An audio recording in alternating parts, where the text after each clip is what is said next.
Welcome to the installation guide for the Wyze Cam Floodlight.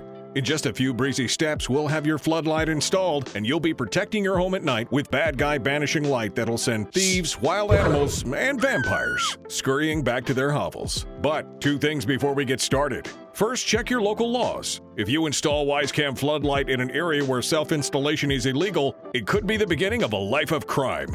Before you know it, you won't be installing floodlights, you'll be hiding from them. Second, is there already a junction box where you plan to place your floodlight? A junction box looks like this.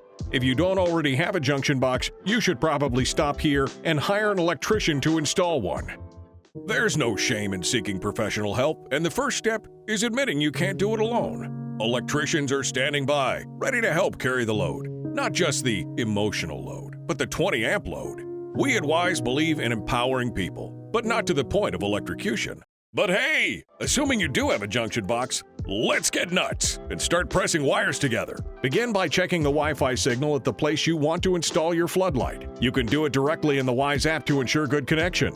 Next, go to your breaker box and shut off the circuit breaker to the junction box where you want to install your floodlight. You should find the following items included with your Wyze Cam Floodlight. Once you have ensured there is no live electrical current at the installation point, place the mounting bracket into your junction box. Align the screw holes. Then, using a Phillips screwdriver, attach the mounting bracket to the junction box with the two medium bracket screws. Now attach the ground wire, which will be either a bare wire, a green wire, or green and yellow, to the mounting bracket using the short ground wire screw. Ensure the wire is secured firmly to the bracket. Take the assembled floodlight and camera out of the box. Rotate the camera so that it's facing the same direction as the light. Then hang the entire assembly from the bracket as shown using the provided metal hook. The white wires are the neutral wires. Connect the neutral wire from the junction box to the neutral wire from the floodlight by inserting both ends into one of the wire nuts and twisting 5 to 10 times. Gently tug on the two wires to ensure that the nut is secure.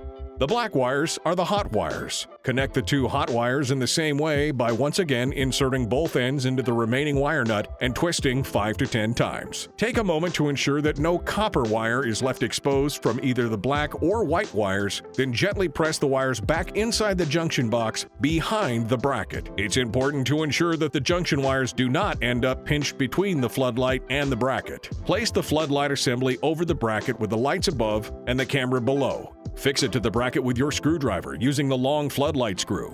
Once the assembly is firmly in place, protect the screw by inserting one of the rubber stoppers in the hole over the screw as shown. Finally, adjust the angles of the lights, sensor, and floodlight cam. The sensor should sit level with the ground, while cameras should tilt down at about 45 degrees and the light should tilt down at about 30 degrees. Go back to the breaker box and restore power to the floodlight. If you have attached the floodlight successfully, it should come on for 30 seconds, shortly after which your camera will begin flashing red, meaning that it's ready for setup. You can set up the camera and give it a name in the usual way by following the instructions in the Wyze app. You did it, you 5-star do-it-yourself hero! You installed that floodlight all by yourself. And even if you didn't do it all by yourself, that's okay. In fact, it's great. You made the right choice. Sure, it would have been cool to shock your friends with your wiring skills, but it wouldn't have been cool to shock yourself. You're still a hero who knows his limitations.